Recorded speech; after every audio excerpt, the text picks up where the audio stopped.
Live from the heart of Lincoln, America. Welcome to Ticket Weeknights On 93.7 The Ticket and theticketfm.com.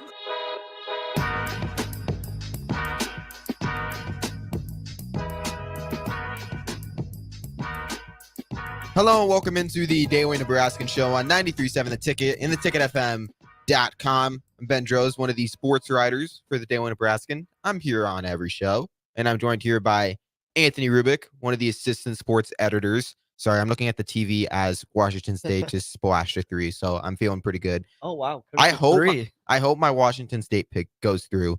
And if you could have guessed it, today's show is going to be mostly about March Madness Day 1. It's not quite in the books yet, but it's starting to wrap up here tonight.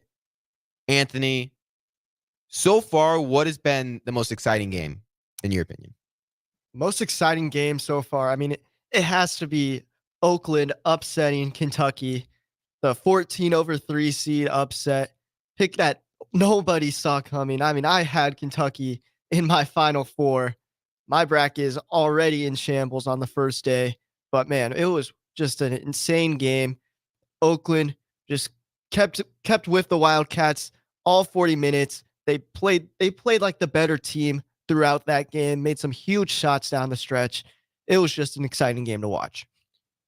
Yeah, I mean, I had Kentucky in the Elite Eight, so I also thought they'd go on a run. I knew Kentucky's defense was going to be a little bit of a worry, so I was kind of trying to see if I'd maybe have Kentucky going out early, but I just didn't think they had much competition in the first few rounds. Mm-hmm.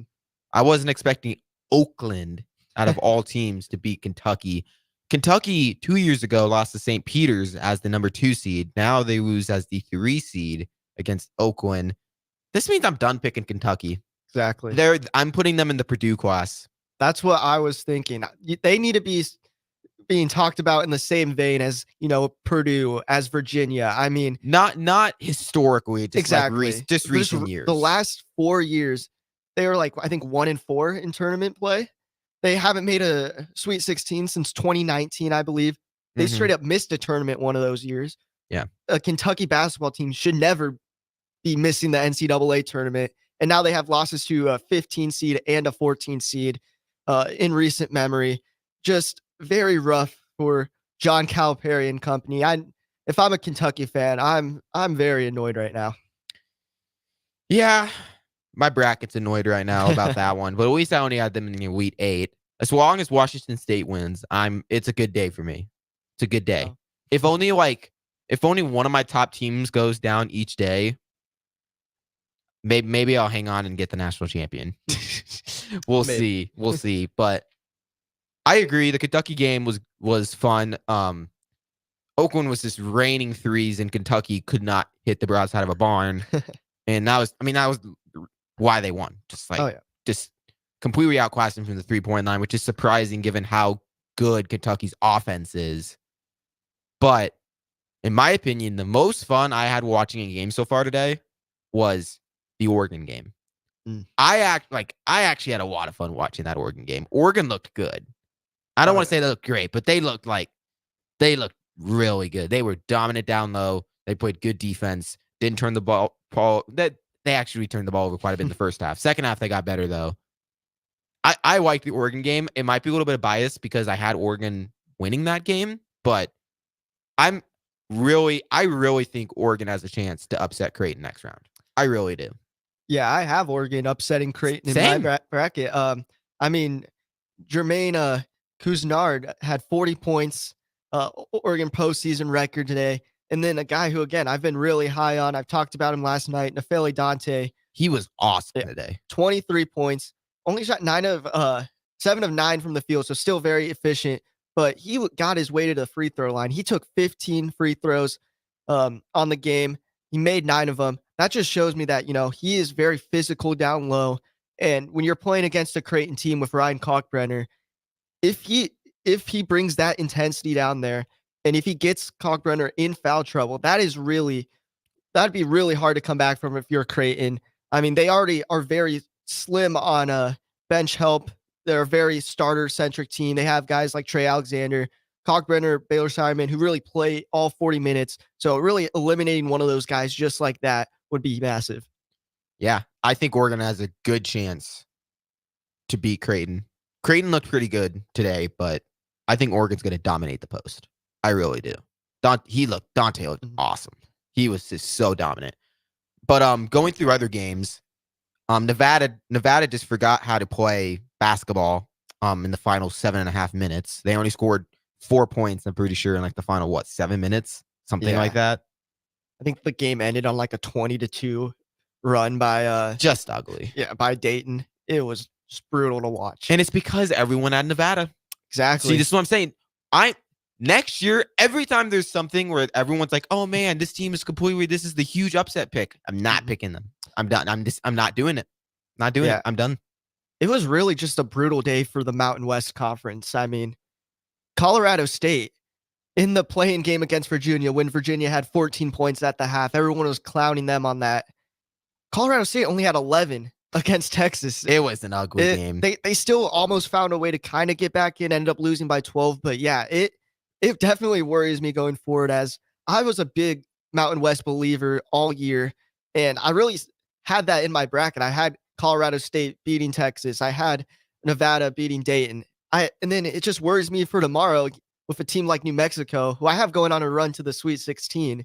If, maybe the Mountain West wasn't as strong as we thought it was going to be when they were all just beating each other up in January, February. Mm-hmm. It's going to be very interesting to see.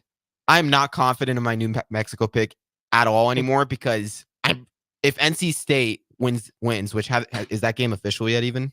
5 minutes left. Yeah, it's not official yet, but if NC State wins that game, that means all 3 11 seeds so far have won.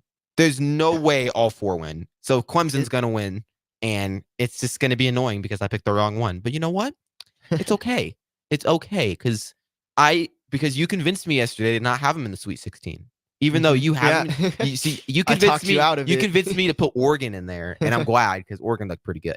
But going to other games, Nevada just forgot how to play basketball.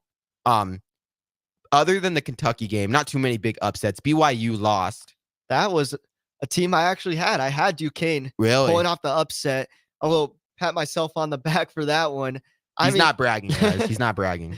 That was just one of the games where my brain was saying BYU and I'm filling out my bracket, but my heart was saying Duquesne. I remembered when Nebraska played them early in non-conference play. I really liked what I saw from that team there. And then, just learning about them this week. I mean, their coach is going to retire after this year. So, maybe pushing the players a little bit more. And then also their coach coached LeBron James in high school. I mean, if you coached one of the greatest, in my opinion, the greatest basketball player of all time. Whoa, that's a conversation. And helped make him where he's at today. You can lead a group of players to be a 6 seed BYU March Madness. So I went with Duquesne, and I'm glad they pulled it off. Yeah. I was wanting to see how long my bracket would stay perfect, and I made it through the first game. Michigan State won. Did not make it through the second game. So, and in my family bracket, we have an 8 bracket pool. All of our brackets were not perfect after the first 2 games. All of it. The one person that had Duquesne picked Mississippi State. So yeah, all the brackets were unperfect. My bracket's not looking too bad, especially if Washington State can beat Drake. I really hope. Only bad loss was Kentucky. I had BYU winning, but I had them losing next round in Illinois anyways. So those, in my opinion, I'm just whatever. Yeah. It's 10 points, not a big deal. It's you want to try to keep your Elite 8 teams. I really try to hoard. I was like, man, I try to pick Elite 8 teams I'm just really confident in. Kentucky was one of those where I was like, Kentucky? I just didn't like how they just don't play defense. Yeah. They just don't play defense. You can allow a team like Oakland to just rain threes down on you. And there's a guy that looks like somebody off The Office that hit 10 threes. I don't even know anymore. I mean, Jack Golke, this was just such an insane stat. This is just before the game. So just add 10 3-pointers to this. He made 125 field goals on the year. So just shots that weren't free throws. 121 of them were 3-pointers. I mean, his sole job his shooting 3-pointers. He does not go inside at all. And he 10 3-pointers, the 5th player in NCAA history to do that in a tournament, in a March Madness game. It's 32 points, comes up big down the stretch. And then Oakland as a whole just made big plays down the stretch. That corner 3 in the final minute was just an absolute dagger for the game. So it was just a very, very exciting game to watch. Yeah, I agree. I just literally did not see Oakland. I mean, the only reason I was like looking at Oakland as a team to maybe upset Kentucky was just because I didn't like Kentucky. It's not because I thought Oakland was amazing. I was just research. I was like, man, I don't like Kentucky. I was looking at the Oakland. I was just like, nah, there's no way. Yeah, way. So NC State's up 14, under 4 minutes to go. So they're pretty likely to pull that. So 3-11 seeds is looking like first 3-11 seeds. And again, like I said earlier, now it's official. New Mexico's just not going to win because there's no way all 4 11 seeds win. There's just no way that happens. Is there any other games that hurt you in your bracket? Looking at mine right now. Nothing that's too bad. I will say I did get the first game of the day wrong. I had Mississippi State over Michigan State. That's something where I'm looking back now, and I just don't know why I did that in the first place, especially with just on this show in the past. Whenever I was talking about Michigan State in my power rankings, no matter how disappointing they would be, I would always say you cannot count out Tom Izzo in March. And what do I do? I count him out in March, and he makes me pay. After that, my bracket was really good. I didn't lose up until the Nevada game. So I went on a nice little win streak there. But it's starting to kind of come apart as of late. Lost a Final Four contender, but that's the only team in my Elite Eight that's out. So far, so good. That's pretty good. This Washington State game is going to go down to the wire. But yeah, when I was looking at, 8-9 games are always a toss-up. My thought going into it was A, it's Tom Izzo, Michigan State, and B, Michigan State just lets opponents shoot threes. And I didn't think Mississippi State could hit threes good enough. Yeah. I didn't think they were a good enough 3-point shooting team, and it showed. They're not. They weren't a good enough 3-point shooting team to beat a team like Michigan State. There's some people that have Michigan State upsetting North Carolina. I'd be very surprised if that happened, though, just because North Carolina's a much better offensive team. They're going to make Michigan State pay for leaving shooters open from behind the arc. They're going to. Yeah, for sure. I don't see that upset happening. North Carolina, again, they're playing against a 16 seed today, but they took care of Wagner in very convincing fashion, won 90-62. They're a team that I have in my Final Four, and I trust this team. They have the experience with RJ Davis, Armando Bacot. This is a team that, they've lived in March. They lived in these tournaments the past few years. I guess not last year when they missed the tournament, but this year has been a whole different story, and I like them beating Michigan State. Yeah, but then again, it's Michigan State. Tom Izzo. It always scares me, but I feel pretty good about that pick. Illinois Moorhead State was close game. Oh yeah. But then it got blown up in the second half. Illinois had a great second half to pull away from them. Illinois now going to be playing Duquesne. Illinois should win that game. I feel like this is what's going to happen. One of the 11 seeds of NC State, Oregon, or Duquesne's going to win. There's no way all 3 of those 11 seeds lose out and don't make Sweet 16. So at least one of them is going to get there, in my opinion. I know we kind of talked about Oregon. What do you think are the chances of Duquesne possibly getting into the Sweet 16 or NC State, who's probably going to be playing number 14, Oakland? See, I forgot their name because they're just so irrelevant to me. I like NC State's chances. They're the hottest team in the country right now after winning 5 games in 5 days in the ACC tournament. Just a amazing run. They had a Cinderella run just to get into the tournament, and they're just continuing that forward.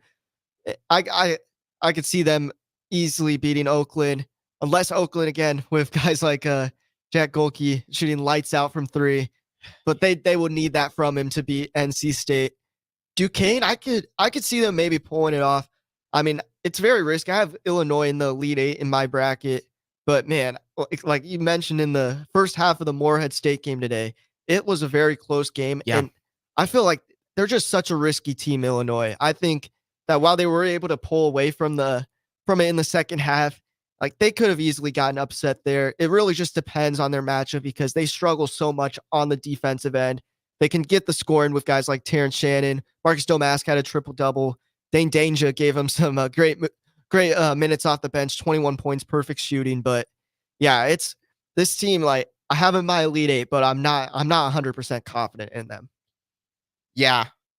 I don't have a single Big Ten team making it past the Sweet 16 because the Big Ten teams have just ruined my brackets in the past. And I let past biases affect me in the future. So this is why I have Purdue losing second round. This is why I have Wisconsin getting upset first round against James Madison, the former president of the United States. Gotta say, I did not know there was a school named James Madison. When I saw their matchup against Wisconsin, I was like, ooh, I got to do a bunch of research into this team. They're pretty hot. I think they have a pretty good chance of beating Wisconsin because, everyone always looks for that classic 5-12 upset. 12 seeds have not had as much success, though, as of late. Last year, I don't think a single 12 seed beat a 5 seed. It's really moved up to the 11-6 matchup. Yeah. I saw since 2010, I think 11 seeds have a winning record against 6 seeds in the tournament. I mean, it's kind of like the 7-10. I mean, it's like barely even an upset. I mean, it is an upset, but it's like it's also like the 11 seed. I mean, look at NC State, Oregon, New Mexico. Like those are all good teams. Those are teams that are all hot. Those are teams that all won their conference tournaments. Even Duquesne, you can bring it in. They won a very competitive A10 conference. I mean, those are teams that played their way into the tournament and are now really hot going into it. Whereas these 6 seeds are probably more like 5 or 4 seeds a couple of weeks ago that have kind of cooled off since then and kind of moved their way back up into the 6 seed realm. I honestly like the 11 seeds better than like all the 7 and 10 seeds. Yeah. I mean, I like Washington State, and hopefully there's 34 seconds left. They're up by 2, but I mean, I just feel like none of the 7 or 10 seeds really excite me that much outside of Washington State, and I only have them there because I just don't think Iowa State has it. I'm sorry. I know they're really good. I just feel like they're gonna fall apart next round against a team that's not going to turn the ball over, in my opinion. But the 11 seeds were strong this year. So like when I was doing my bracket, but when I first did like all my gut picks, I had 3 11 seeds winning. I was like, that's not going to happen. So I had Texas Tech over NC State. I was like, why did I do that? Because now North Carolina State is up by almost 20. It's 15 points. Texas Tech just scored. So it's crazy. North Carolina State is just crushing a Texas Tech team that some people kind of saw as maybe a team that can make a little bit of a run. Yeah, it's just wild. Again, I did the same thing as you. I have 3 11 seeds winning, and then I just didn't have NC State winning over Texas Tech.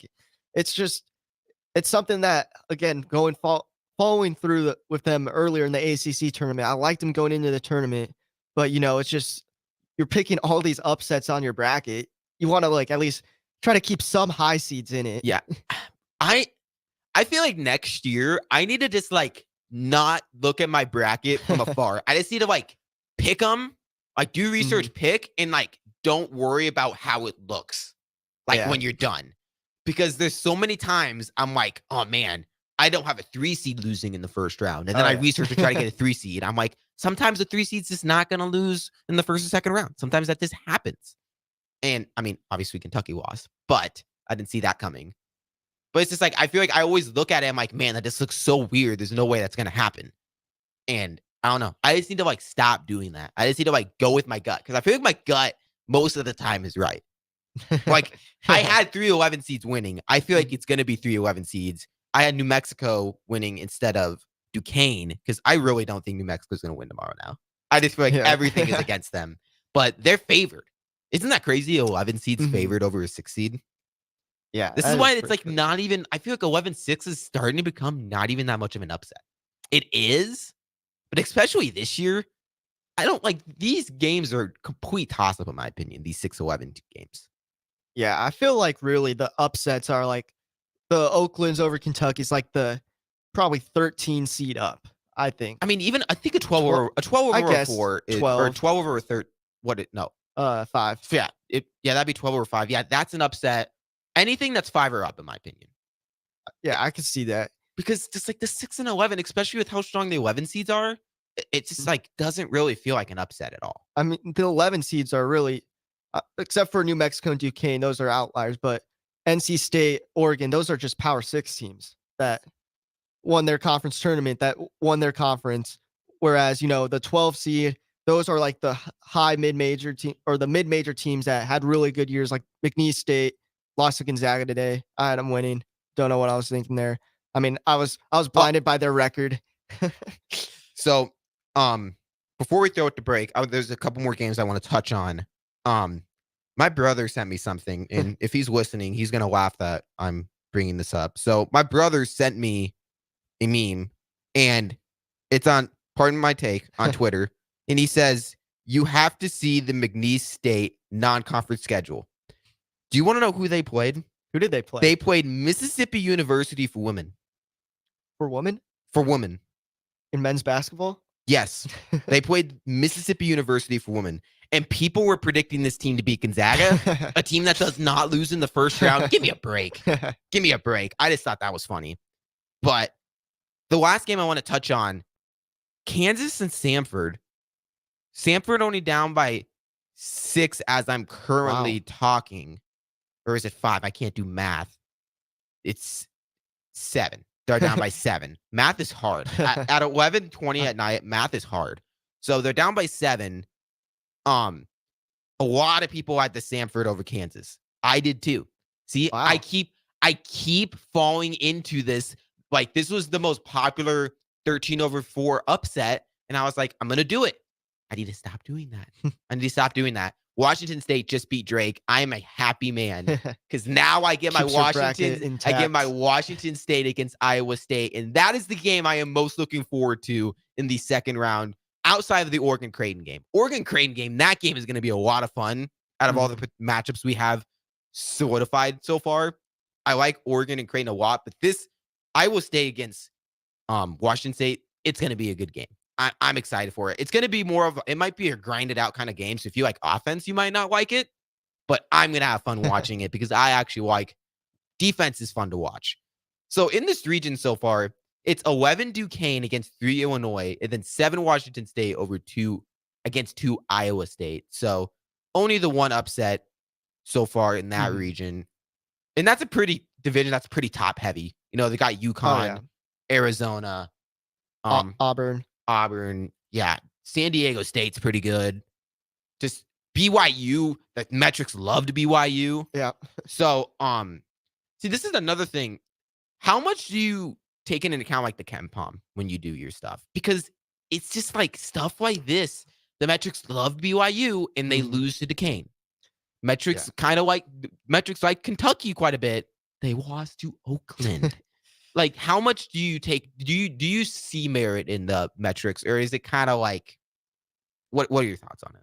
I look at metrics when it comes to like leading up to the tournament, like who's gonna make the tournament, who's gonna be seeded where. Like, I really only look at it for like the bubble teams. Like, see, like Indiana State has an NET ranking of 29, where Virginia had an NET ranking of 54. Like, I look at it for that kind of stuff. When it comes to the actual bracket, I don't use it that much. I might look to that here and there, maybe if there's like a matchup where I don't know exactly who to pick on it, but I do a lot just out of feel, or I look at see how they are heading into the tournament. Like with Oregon, that's why I have them going so far, is just how hot they've been as of late.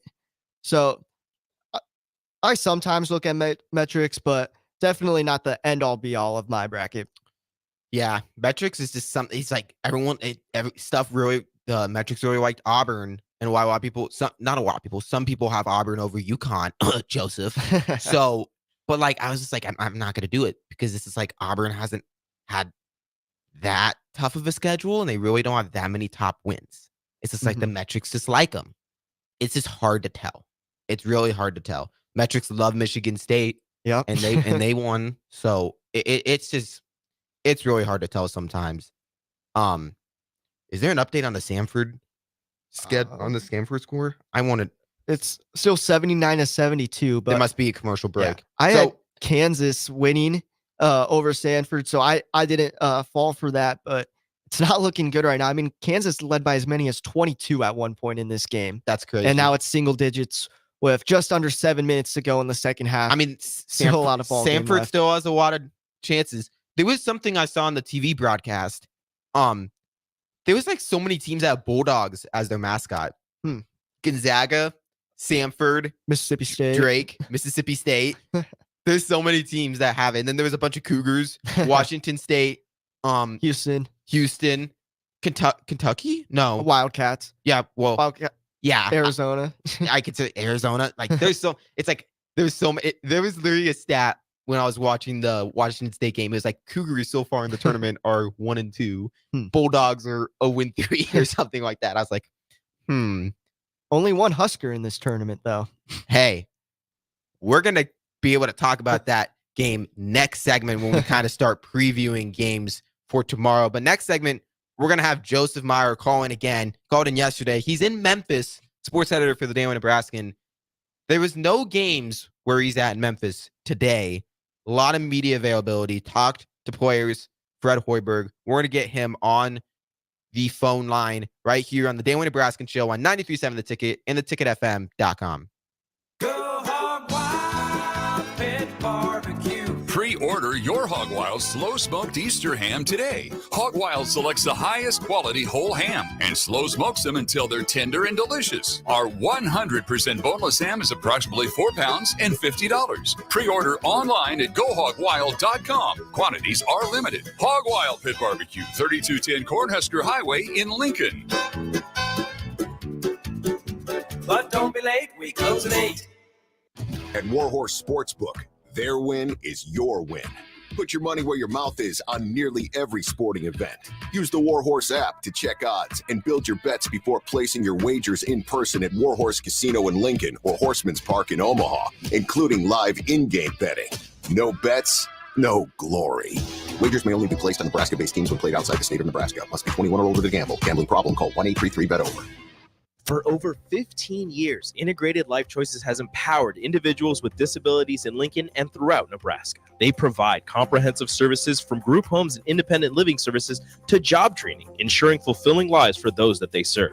Now, they're inviting you to join their mission. If you're passionate about making a difference in the lives of people with developmental disabilities, explore rewarding career opportunities with them. Learn more about their services and apply today at www.ilc.net. Be a part of Integrated Life Choices, where your work truly changes lives. Imagine a healthier, more active, physically fit version of yourself. If you've been putting off getting into shape, now is the time with the Farrell's Extreme Body Shaping 10-week challenge. Our program combines kickboxing, strength training, and nutrition coaching to help you achieve your fitness goals. And ticket listeners, you can get $150 off the enrollment fee. The next challenge begins on March 23rd. You can get all the info at fxblincoln.com. Don't wait any longer. Farrell's Extreme Body Shaping at 40th and Yankee Hill and 70th and Vine. Cover more acres with a pre-owned sprayer or planter from Landmark Implement, your local John Deere dealer. We offer one of the area's largest selections of used sprayers, applicators, planters, and seeders. Through the month of March, take advantage of fixed-rate financing as low as 3.9% for up to 60 months or a 12-month interest waiver. Visit your local Landmark Implement location or view our complete sprayer and seeding inventory online at landmarkimp.com and experience the Landmark difference. Spring is a time of new beginnings and trying new things. If you haven't tried Fuhrer's cheese spread yet, the time is now. For parties for St. Patrick's Day and Easter, or celebrating the NCAA tournament with friends, there's no better dip to bring everyone together and celebrate something from Nebraska. Get to your local grocery store today and load up on Fuhrer's cheese spread. No event or party is complete without it on your table. Hi everyone, Kendall Warnock, A1 Automotive in downtown Lincoln. The last few years have been wild. But we've been here for you through all the ups and downs, and we'll be here for you when you need us the most, for all your travels and for your day-to-day driving.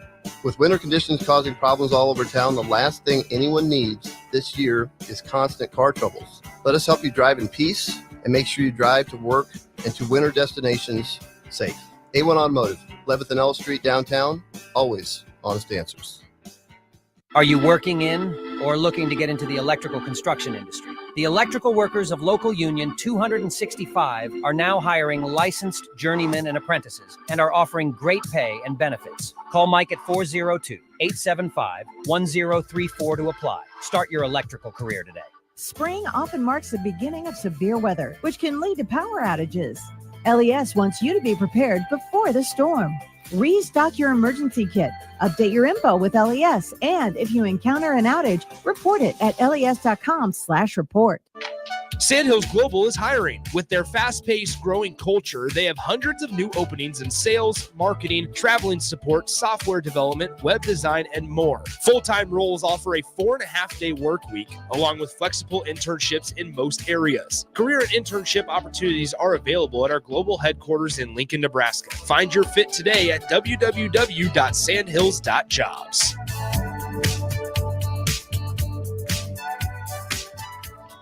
Drinking and driving causes serious harm to friends, family members, and loved ones. In 2021, 65 people were killed in Nebraska by a car crash involving a drunk driver. Do not drink and drive. By drinking less, you can still be here for your loved ones. If you or loved one is looking for help, find a treatment facility near you at findtreatment.gov. For immediate support, call, text, or chat 988. Brought to you by Nebraska DHHS in partnership with SAMHSA.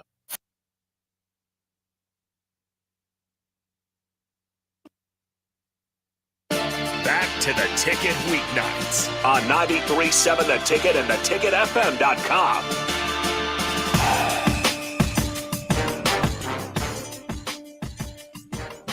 Hello, welcome back into the Daily Nebraskan show on 93.7 The Ticket and theticketfm.com.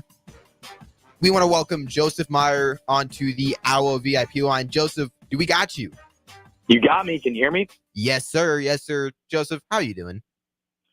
I'm doing well. And gentlemen, I don't know if you have been paying attention, but this Kansas game went from a blowout to a wildly competitive game in about the span of 10 minutes. Crazy. I had completely tuned out to watch Drake fall to Washington State in painful fashion.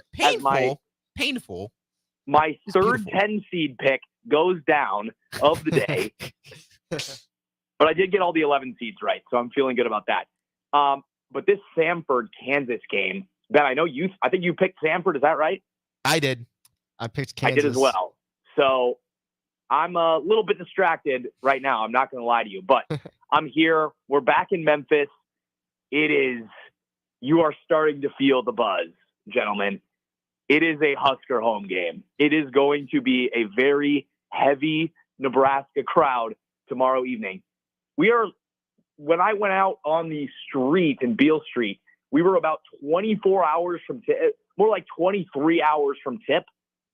There was a lot of scarlet and cream on the streets. So I'm expecting a very heavy Husker crowd. I know there's a lot of people still en route. They had open practice today. A couple hundred fans showed up. You can feel the buzz, and we're just getting started here in Memphis. That's awesome, because I know Husker fans were really wanting Nebraska to play in Omaha, but didn't happen. They're in Memphis, not too far away, though. So Husker fans travel well. I knew that they'd get a pretty good show out, and it's looking like it's going to be that way. Joseph, I kind of want to preview the Nebraska game a little bit. You've talked to players and coaches down there. What's the feeling like around Nebraska? How are players feeling? How is Hoiberg feeling? What are your thoughts on? So to kind of just give you a little bit of an insight into what we got today. So we got to the stadium, or the arena, I should say, FedEx Forum, around, I'd say, 1 for more like 12:30 for the Texas A&M players press conference, Texas A&M coach Buzz Williams press conference, and then right after that we had Rick Mass and Bryce Williams talk, and then Fred Hoiberg talks extensively. After that press conference, they had a period of open practice, which was open to the public and the media on the main floor. So we got a little more access there, got to watch some shoot-arounds and some drills.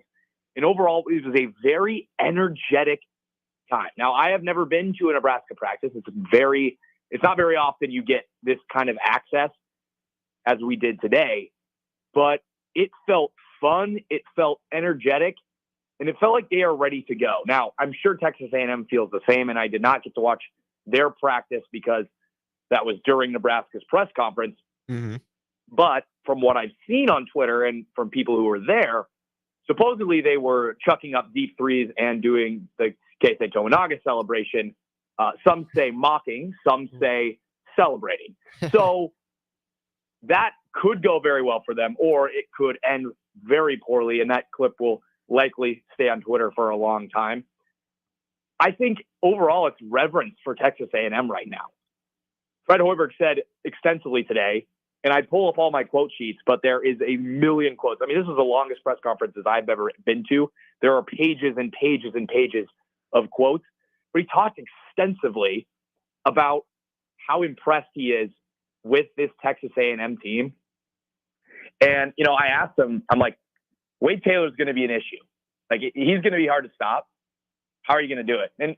And he kind of said, he's going to get his buckets.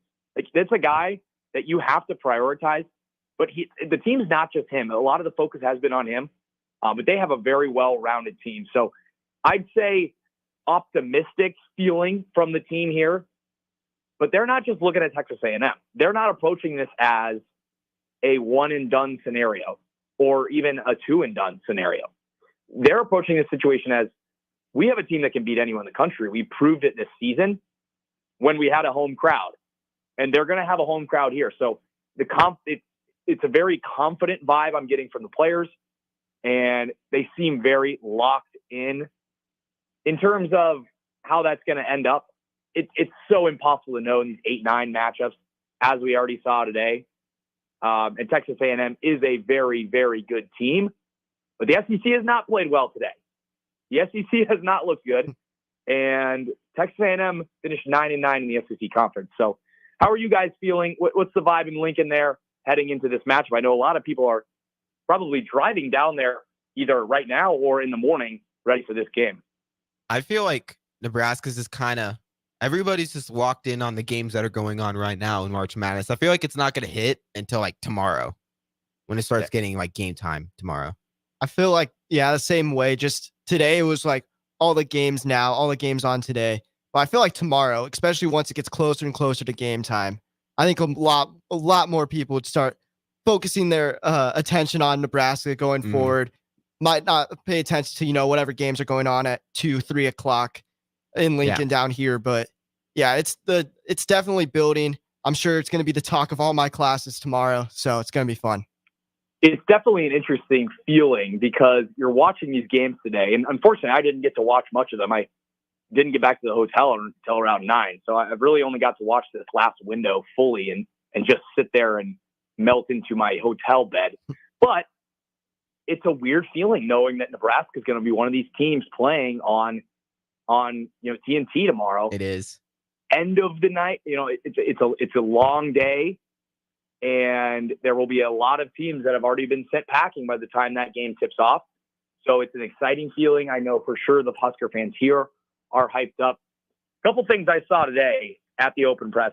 Well, it's not an open press conference, but it was a press conference and an open practice. There were a couple guys with I won't go into depth on the Tominaga meme that they had on their shirts, but it was a classic one against Penn State. And all three of them had matching shirts, and I'm sure you can find it on Twitter. It was quite incredible. These guys were having the time of their lives. They were sitting courtside at the open practice, talking to the players while they were going through their shoot-arounds.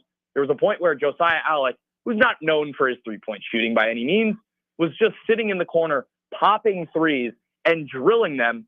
And the entire time, this little cohort of three guys wearing matching shirts was going nuts as if he was hitting this in a live game. That was kind of the vibe at the open practice today. These Husker fans were approaching it as if it was a live performance. And then I'm sure you guys saw this clip on Twitter. At the end of the practice, I say game as if it was a game. Kind of felt like a game with all the hype going on. Mm-hmm. At the end of practice, Rank masked, Keisei Tominaga, as they always do, as Rank told us today, their post-practice ritual, chuck up over the backwards three-pointers from half court. And Tominaga drills it. And the place goes nuts. There's probably only a couple hundred people in there, but it was loud. And he has his signature celebration. So overall, very good vibes. And then something I wanted to get your guys' thoughts on. Troy Denon shows up out of nowhere. There was some buzz that he was going to show up today. We knew he was going to be there tomorrow. Mm-hmm. Was in Lincoln with the football team this morning. Flies to Memphis, immediately shows up at FedEx Forum. And it turns, and it was a little strange because there was a ton of Nebraska media there. And everyone's following around Tominaga. The Japanese media cohort is out in full effect. And there's a moment where Denon walks in and everyone kind of realizes, oh, he's here. And the narrative kind of switched a little bit. Like, we have to know what his thoughts are. Now, I think it's a great sign. And just hearing what he had to say, how fired up he was, he was dapping up fans. He was, pumping his fist. He was chatting up everyone. Very energetic, much more energetic than Trev Alberts ever was. And it felt, for the Husker fans in attendance, it felt, energetic. It felt good.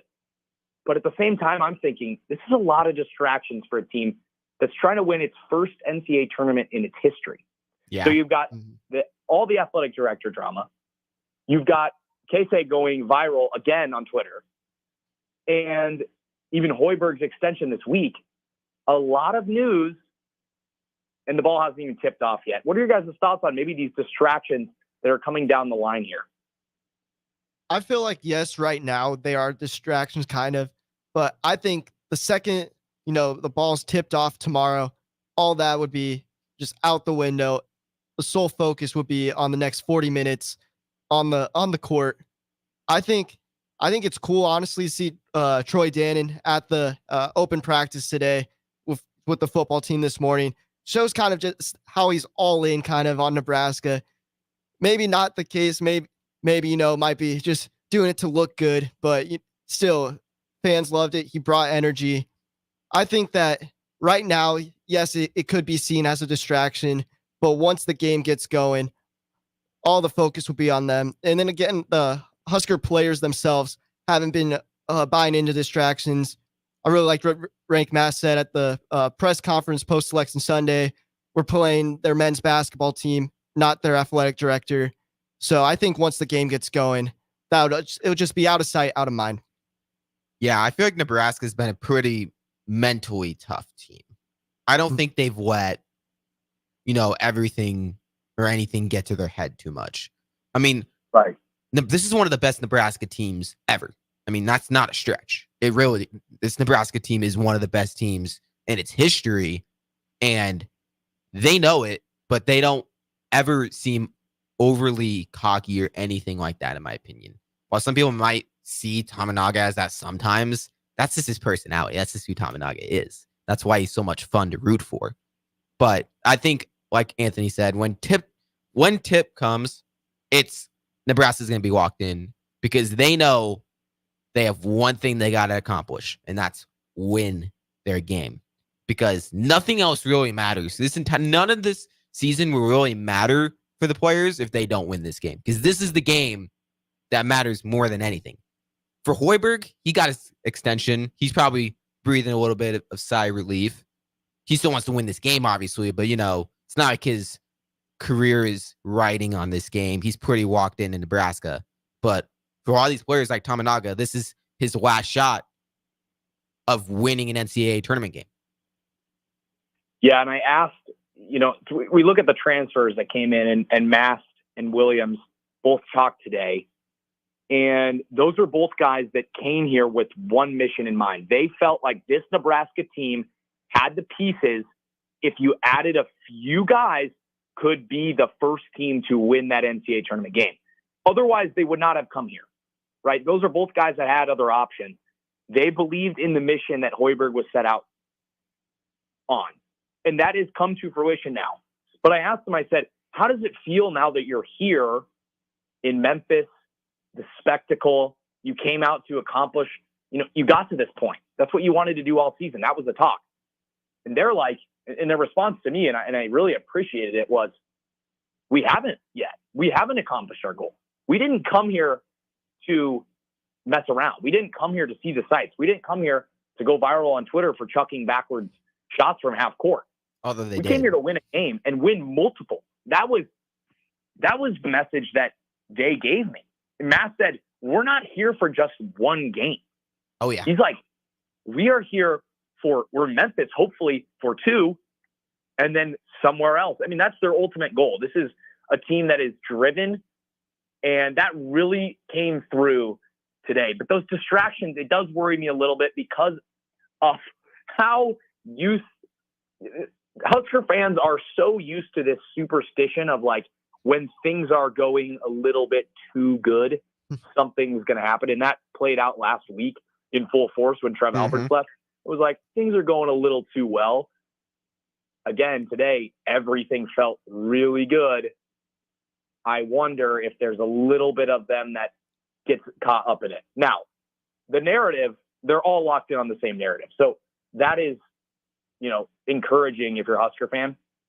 But, I mean, Hoiberg mentioned it. He's like, the quote was, obviously there's a lot of attention, but it's really important to limit the distractions. There's so much noise. The team that limits those distractions is usually the team that moves on at this type of year. So if they're going to be that team, they are going to have to limit those distractions. Tominaga's got a ton of buzz nationally. Mm-hmm. They haven't done, I think Nebraska's message this week has been, we haven't done anything yet. Why are we getting this national buzz? And it's a tricky spot for Hoiberg, and I wrote about this in my recap of today. Go check it out on the shameless plug. Go check it out on the Daily Nebraskan website. But he's in an interesting situation because if you're Hoiberg, you have meticulously built this program from the ground up. Mm-hmm. You've put your blood, sweat, and tears into it. You've had multiple 7-win terrible seasons. You've been almost at your breaking point, nearly fired, and now your team's getting national media recognition from some of the biggest names in sports. And you're kind of like, is this the time? Because you don't want your guys to get ahead of themselves. And so it's a really interesting situation for him. It's a fun one to be in. And ultimately, Tominaga is incapable of staying out of the spotlight. That is a guy that no matter what he does is going to be in the spotlight. So I think Hoiberg's probably given up a little bit on trying to stay low-key and under the radar on this one. Yeah. I mean, and why would you? Nebraska is getting so much buzz, and if Nebraska goes on a run, they're going to get it even more. It's going to be so fun. And for any Husker fans that are feeling like Nebraska, like there's too much good stuff happening, if Nebraska beats Texas A&M, okay, they'd probably play Houston. I've said this the last 3 shows. I'm going to say it again for anyone that hasn't heard it. In each of the past 3 tournaments, an 8 seed has beat a 1 seed. Nebraska's an 8 seed, and they're probably going to be playing a Houston 1 seed. It could happen. It has happened in each of the past 3 tournaments. I'm not saying it's very ahead of yourself. I'm not saying it's going to happen. I'm saying there's a chance. And if this team gets hot from deep, and like I've said all year, if they get hot from deep, they can beat anybody. If Nebraska is shooting lights out from 3-point line, I'm not scared of any team. Bring on UConn. I don't care. If Nebraska's hitting on all cylinders, they can beat anybody. This is one. They're an experienced team. They're a veteran team. Maybe not March Madness experience, but they're a veteran team that knows how to win, and they've shown it this year. And they're going to have fans in full force, like you said, and I'm super excited for tomorrow. If Tominaga goes off in the tournament, it will be front page news. And we already got the Kentucky-Oakland news today, which, by the way, incredible game. Was watching that in a taco restaurant here in Memphis, and the guys at the bar were beside themselves on this game. I'm not sure if they had picked Kentucky and put the money on Kentucky or something. But yeah, Tominaga is the type of player, much like, I know you guys didn't get to watch this game probably with the sound on, but DJ Burns of North Carolina State, every time he got the ball, the entire arena got on their feet and cheered for him. Wow. That is the type of player that Tominaga is and has the opportunity to do that tomorrow. Yeah. But the nice thing, if you're Hoiberg, and I wanted to ask him this, but they ran out of time, they don't need Casey to go off. Like, this team can win without him. And I asked Williams, he came off such a in my opinion, two of the best games of his career or his season here at Nebraska, back-to-back 23-point outings in the Big Ten tournament, kind of flew under the radar. I had him on my all-tournament team for the Big Ten down there. Yeah. And all the news is about Tominaga, and rightfully so. But if Williams can put up 23 points against Texas A&M, it's a hard sell for them to lose this game. And so you don't need the one guy to go off.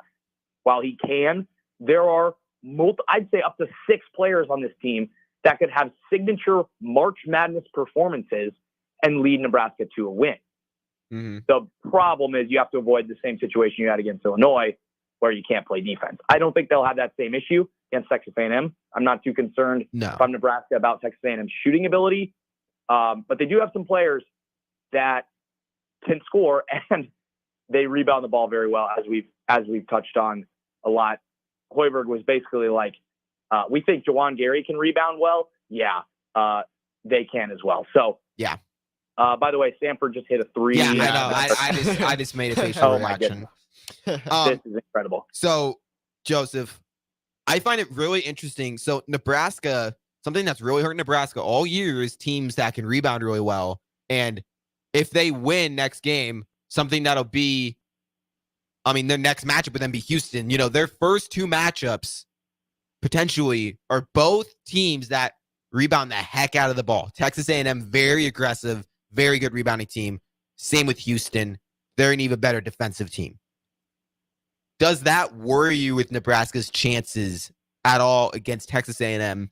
And then, I know I don't want to get ahead of myself, but in a potential matchup against Houston, how are you feeling about Nebraska's chances in those kind of games? It's definitely a tough sell. Sanford just got robbed, by the way. That was not a foul right there. But, yeah, I wouldn't say it's a concern. I haven't done too much scouting of Houston yet. But ultimately, Texas A&M just isn't going to be able to keep up offensively if they can shoot the lights out. Doesn't matter how well they rebound. So it's going to come down to the shooting. And Nebraska's gotten better at this over the season in rebounding the ball. So if they bring it on the boards, you got to remember a lot of those games where they struggled to rebound offensively, Gary just wasn't playing. And we saw how that went against Illinois. Gary is kind of the key in this whole machine, and he does not get enough hype. No. But when he was out and they knew they couldn't go to him because he had 4 fouls, the team fell apart a little bit against Illinois. So I think it's really important to keep Gary out of foul trouble and keep him in the game, keep him healthy. I think they have a really good chance to win. I picked them to win in my bracket. But Houston, that's a much tougher sell for me. I have Houston winning it all. So I won't go as far to say that. But if they do win, Texas A&M will have all day Saturday here in Memphis to scout the Cougars, and I'll be here a couple extra days. Unless Houston gets upset first round. Unless Longwood wins. And I was watching Longwood's practice today. They got some energy. Everyone's got energy at the NCAA tournament, but I did get to watch Longwood live. I never thought I would put those words into a sentence, but I watched Longwood basketball practice today. It was a good time. That's funny. So, the only thing that concerns me really about the Texas A&M matchup is I want to know how Mass is going to play, because he's kind of struggled against aggressive teams that are pretty strong on the interior. What do you feel like Mass can kind of bounce back in this game? Because he didn't have a great end of the regular season. He had a good game in the Big Ten tournament, but towards the end of the season, he's kind of cooled off, after his huge game against Ohio State in the middle of the season. Do you think Greg Mass can match up against some of these elite big men that Nebraska could play in the NCAA tournament? Not necessarily, but I don't think in this first round specifically, I don't think you need him to. Anderson Garcia is going to get his rebounds. He is an incredible rebounder. Mass is just not going to be able to keep up on the boards. Mm-mm. But he did have a pretty solid first couple minutes against Illinois. So he puts out that kind of effort again, and we'll see where things go. But I think it's going to be, an interesting matchup. I'm excited to see what Nebraska can do, but looking forward to it tomorrow.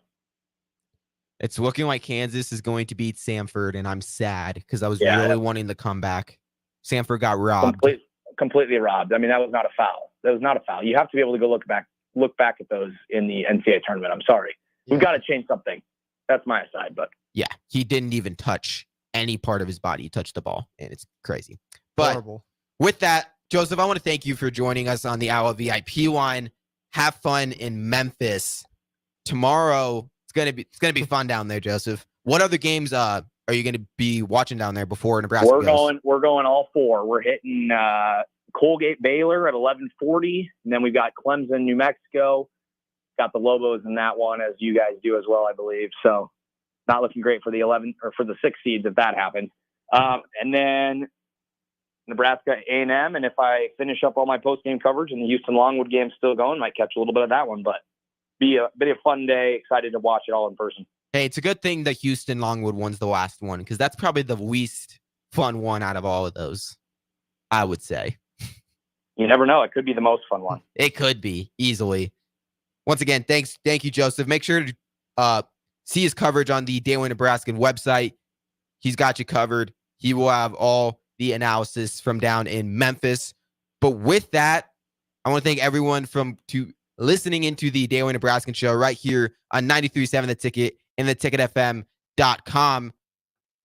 We might be having a show on Saturday because we kind of want to recap the Nebraska game. We're going to have to see. Stay tuned with our socials. We will post on social media if we do go on Saturday. But as of right now, our next show is supposed to be Monday. We could have an emergency show on Saturday if Nebraska does end up winning, because I would want to have a show to talk about the game against Texas A&M and then scout against Houston and kind of talk about the potential matchup there. But with that, I want to thank everybody for listening into the Daily Nebraskan show right here on 93.7 The Ticket and theticketfm.com. See you. This is Monster Jam. Witness big air, two-wheel skills, backflips, and all-out racing. As big as it gets. Brought to you by the original Super Glue. Stop by your